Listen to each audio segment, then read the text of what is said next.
Hello student, ரெண்டாவது ஒரு video நமக்கு வந்திருக்கு. மென்டலி அண்ட் டிஸார்டர் அப்படின்னு ஒரு வீடியோ வந்திருக்கு. இதில் நம்ம எதெல்லாம் பார்க்கணும் அப்படிங்கிறத இப்போ நம்ம பார்க்க போகிறோம். இப்போது இதில் ஃபஸ்ட்டு நம்ம பார்க்க போகிறது what is genetic disorder. What is genetic disorder? 2 mark எழுதிக்கணும்.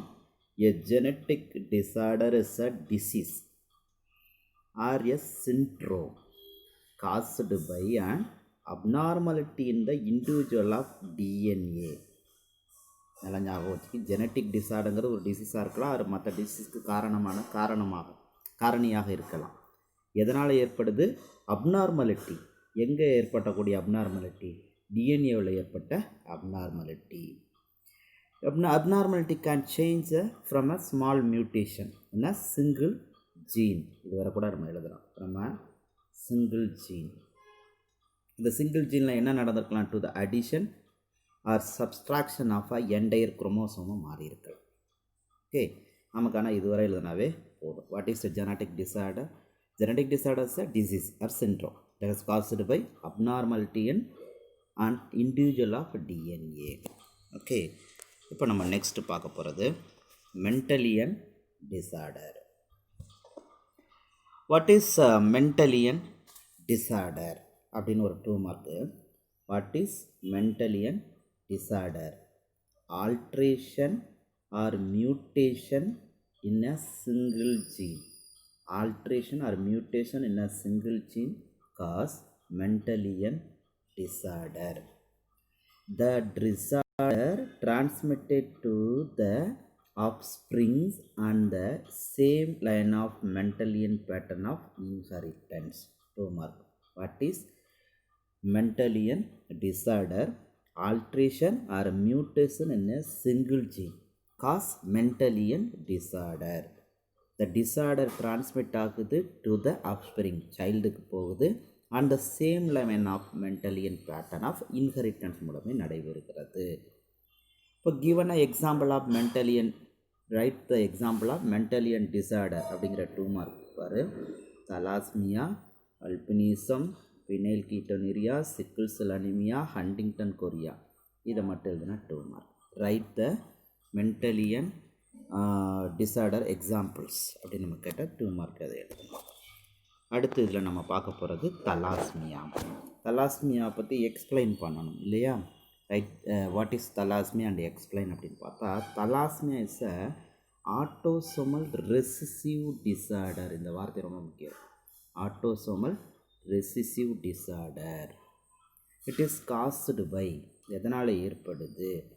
ஜீன் மியூட்டேஷனால் ஏற்படுது. எதனால் ஏற்படுது? ஜீன் மியூட்டேஷனால். ரிசல்ட்டு என்ன நடக்குது? Excessive destruction of RBC. எதனால் நடந்துச்சு? ஜீன் மியூட்டேஷனால். அதோட ரிசல்ட் என்ன நடக்குது? Excessive distraction RBC. ஆர்பிசி நிறைய சிதைவுக்கு உள்ளாகுது. சரியா? அப்படி சிதைவுக்கு உள்ளாகிறதுக்கு காரணம் due to the formation of abnormal hemoglobin molecule. RBC உடையறதுக்கு காரணம் என்ன? Abnormal of the formation of abnormal hemoglobin molecules. நல்லா கவனி. இப்போ நம்ம பார்த்தோம், தலாஸ்மியாங்கிறது autosomal recessive disorder. It is caused by gene mutation தான் காரணம். ஜீன் மியூட்டேஷன் தான் காரணம். அந்த ஜீன் மியூட்டேஷனால் என்ன ஏற்படுது? எக்ஸசிவ் டிஸ்ட்ரக்ஷன் ஆஃப் ஆர்பிசி நிறைய உடையுது. ஆர்பிசி இப்படி உடையிறதுக்கு ஜீன் மியூட்டேஷன் தான் காரணம்னு சொன்னோம் இல்லையா? அப்போ இந்த ஜீன் மியூட்டேஷன் ஆனதுனால என்ன பிரச்சனை ஏற்படுதுன்னா, formation of abnormal hemoglobin molecule. Formation of நார்மலாக ஹீமோக்ளோபின் மாலிகுல்ஸ் எப்படி இருக்கணுமோ அப்படி இல்லாமல் அப்நார்மலாக உற்பத்தி ஆகிறதுனால, எதனால் அப்படி அப்நார்மலாக உற்பத்தி ஆகுது? ஜீன் மியூட்டேஷனால். அப்படி ஜீன் மியூட்டேஷனால் அப்நார்மல் ஃபங்க்ஷன் பண்ணுறதுனால ஆர்பிசி சிதைவுக்கு உள்ளாகுது அப்படிங்கிற. இப்போது ஸ்ட்ரக்சர் ஆஃப் ஹீமோக்ளோபின் கூட நம்ம இந்த இடத்துல ஒரு 2 மார்க் வைக்கலாம். நார்மலி ஹீமோக்ளோபின் கம்போஸ்டு 4 பாலிபெப்டைட் செயின்பா, 2 alpha 2 beta. Thalassemia patient have defect in either ஆல்ஃபாவில் இருக்கலாம் ஆர் பீட்டா குளோபினில் இருக்குது. Causing the protection of abnormal hemoglobin molecule resulting the anemia. Thalassemia classified into alpha பீட்டான்னு நம்ம எதை வச்சு தலாஸ்மியா பீட்டா தலாஸ்மியா ஆல்ஃபான்னு எதை வச்சு பேஸ் பண்ணுறோம் அப்படின்னா which chain of hemoglobin molecule affected அப்படிங்கிறத வச்சு நம்ம சொல்கிறோம். நல்லா கவனிச்சுக்கோ. தலாஸ்மியா எதனால் ஏற்படுது? Gene mutation.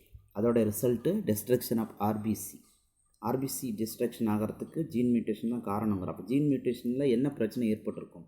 ஆர்பிசியை சரியாக உருவாக்கக்கூடிய ஹீமோகுளோபின் அப்நார்மல் மாலிகுலாக இங்கே உருவாகிடுது. நார்மலாக ஹீமோகுளோபினில் 2 பாலிபெப்டைட்ஸ் இருக்கும். என்னென்ன இருக்கும்? 2 ஆல்ஃபா 2 பீட்டா இருக்கும். The patient have defect in either ஆல்ஃபாவிலையும் பாதிப்பு ஏற்படலாம், பீட்டா செயின்லையும் பாதிப்பு ஏற்படலாம். Causing the production. அதனால் என்ன பிரச்சனை ஏற்படும்? அப்நார்மல் ஹீமோகுளோபினை ப்ரொடெக்ஷன் பண்ணுவாங்க. ரிசல்ட்டிங் என்ன டிசீஸ் ஏற்படும்? அனீமியா ஏற்படும். இந்த தலாஸ்மியாவை கிளாஸிஃபை பண்ணலாம். தலாஸ்மியா ஆல்ஃபா தலாஸ்மியா பீட்டா அப்படின்னு கிளாஸ் பண்ணலாம். எப்படி கிளாஸ் பண்ணுறோம்? Which chain of hemoglobin molecule affect. எந்த செயினில் இருக்கக்கூடிய ஹீமோகுளோபின் அஃபெக்ட் ஆகிருக்கோ அதுக்கு வந்து தலாஸ்மியா பீட்டா தலாஸ்மியா ஆல்ஃபான்னு சொல்லலாம். இப்போது இந்த இதை கண்ட்ரோல் பண்ணக்கூடிய லிங்க்டு ஜீனுக்கு பேர் என்னன்னு சொல்கிறாங்க அப்படின்னா 2 க்ளோஸ்லி லிங்க்டு ஜீன் ஹெச்பி, அது ஹீமோ அப்படிங்கிறது தான். ஆல்ஃபா 1 அப்படிங்கிற மாதிரி தான். ஹீமோகுளோபின் கேட் 1 அண்டு கேட் 2. இந்த 2 குரோமோசோமும் எங்கே இருக்குது அப்படின்னா குரோமோசோம் 16ல் இருக்குது. 1 மார்க்கில் கேட்பாங்க. குரோமோசோம் 16ல் இருக்குது. இந்த chromosome mutation or deletion of 1 or more polypeptide gene will cause thalassemia. In beta thalassemia protection of beta globin chain affect ஆயிருக்கும். இட் இஸ் கண்ட்ரோல்டு பை அங்கே ஹீமோகுளோபின் ஏன்னு கொடுத்துருந்தோம் ஆல்ஃபா, இங்கே ஹீமோகுளோபின் பீட்டா அப்படிங்கிறது ஹெச்பிபின்னு கொடுத்துருக்கோம்.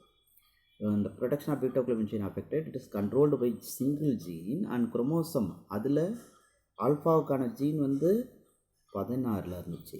இங்கே எத்தனையில் இருக்குது? குரோமோசோம் 11ல் இருக்குது. சரியா? இப்போ இதுக்கு இன்னொரு 1 மார்க் கொடுத்துருவாங்க. It is the most common type of thalassemia. இதுக்கு இன்னொரு பேருக்கு கூலி அனீமியா. அதெல்லாமே 1 மார்க் அடிக்கடி கேட்கக்கூடிய 1 மார்க்கு. The disorder of alpha chain production increased and damaged the membranes of RBC.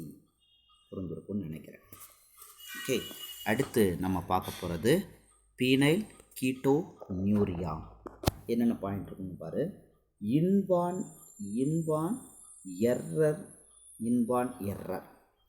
இன்பான் எரர்னால் பிறக்கும் பொழுதே இருக்கக்கூடிய பிழை. இன்பான் எரராக எதில் ஏற்பட்ட பிழை அப்படின்னா பினைல் அலனைனோட மெட்டபாலிசம்னா ஒரு பொருள் ஒரு நிலையிலிருந்து இன்னொரு நிலைக்கு மாறக்கூடியது. மாறினா தான் உடம்பு இயற்கையாக செயல்பட முடியும். அப்படி இயற்கையாக செயல்படக்கூடியதில் அந்த பொருள் ஒரு நிலையிலேருந்து இன்னொரு நிலைக்கு மாறாமல் அப்படியே இருந்துறதுக்கு தான் நம்ம பிரச்சனை ஏற்படுத்தும். அதுதான் இந்த இடத்துல சொல்கிறாங்க. இன்பான் எரர் எதில் ஏற்படுது? பினைல் அலனைன் வந்து வேறொரு பொருளாக மாறணும். ஆனால் இங்கே என்ன ஆகலைன்னு சொல்கிறான்? இன்பான் எரர் ஆஃப் பினைல் அலனைன் மெட்டபாலிஸில் ஒரு பிரச்சனை ஏற்படுது. எதனால் ஏற்படுது? Caused due to the pair of autosomal recessive gene. First point inborn error of phenyl alanine metabolism caused a pair of autosomal recessive gene. Okay, இப்போ நம்ம அடுத்து பார்க்குறது இந்த ஜீன். அதுக்கான ஜீன் எங்கே இருக்குது அப்படின்னு பார்ப்போம். இந்த gene phenyl alanine hydroxy located on chromosome 12. சரியா? இந்த gene responsible production of phenyl alanine hydroxylase அப்படிங்கிற ஒரு என்சைமை ப்ரொடியூஸ் பண்ணும். எந்த ஜீனு? இந்த குரோமோசோம் 12ல் இருக்க பினைல் அலனைன் ஹைட்ராக்சிலேஸ் அப்படிங்கிற ஜீனு என்ன என்சைமை ப்ரொடியூஸ் பண்ணணும்? பினைல் அலனைன் ஹைட்ராக்சிலேஸ்ங்கிற ஒரு என்சைமை ப்ரொடியூஸ் பண்ணணும். இந்த என்சைம்ஸ் எசென்சியல் ஃபார் எதுக்கு அப்படின்னா conversion of phenyl alanine into தைரோசினாக மாறணும். நம்ம ஃபஸ்ட்டே பார்த்துட்டோம் error and metabolism, phenyl alanine மெட்டபாலிசம்னு சொன்னோம் இல்லையா? அதுதான் இந்த இடத்துல சொல்லிகிட்டு இருக்கோம். இந்த பினைல் அலனைன் மெட்டபாலிசம் சரியாக நடக்கணும் அப்படின்னா எந்த ஜீன் நார்மலாக இருக்கும்? பினைல் அலனைன் ஹைட்ராக்சிலேஸ் அப்படிங்கிற ஜீன் நார்மலாக இருக்கணும். எங்கே அந்த ஜீன் இருக்கும்? குரோமோசோம் 12ல் இருக்கும். அந்த ஜீனோ என்ன வேலையை செய்யும்? பினைல் அலனைன் ஹைட்ராக்சிலேஸ் அப்படிங்கிற ஒரு என்சைமை செக்ரீட் பண்ணும். இப்போ அந்த என்சைமு இந்த ஜீன் பாதிக்கப்பட்டதுனால என்னவாகலை, ப்ரொடியூஸ் ஆகலை. ஆக்சுவலாக அந்த ஜீன் எதுக்கு தேவை? இந்த enzyme is essential for conversion of phenyl alanine into டைரோசினாக மாறும். இந்த அஃபெக்டட் இண்டிவிஜுவலில் லாக் ஆஃப் திஸ் என்சைம், அந்த என்சைம் உற்பத்தி ஆகிறதில்ல. அதனால பினைல் அலனைன் எதுவாக கன்வெர்ட் ஆகிறதில்ல, டைரோசினாக கன்வெர்ட் ஆகிறதில்ல. அதுக்கு பதிலாக பினைல் அலனைன் அக்குமுலேட் சரியாக நடக்காமல் ஒரே இடத்துல குவிய ஆரம்பிச்சது and converted into phenyl pyruvic acid and other derivatives உடைய ஆரம்பிச்சிருது. It is a character by severe mental retardation, மூளை சிதைவு ஏற்படுகிறது. லைட் பிக்மெண்டேஷன் அந்த ஸ்கின் அண்டு ஹேரில் கலர் குறைய ஆரம்பிக்கிறது. பினைல் பைருவிக் ஆசிட் எக்ஸ்கிரியேட் அந்த யூரின். ஓகே, அதை ஆன்சர் சரியாக பார்த்துக்கணும். ஓகே, இப்போ நம்ம அடுத்து பார்க்குறது கீழே நல்லா கவனிச்சுக்கோ. பினைல் அலனைன் அப்படிங்கிறது inborn error of phenyl metabolism caused due to autosomal recessive gene. Okay, the gene name is phenyl alanine hydroxylase. It is located on the chromosome 12. It is responsible for the enzyme phenyl alanine hydroxylase.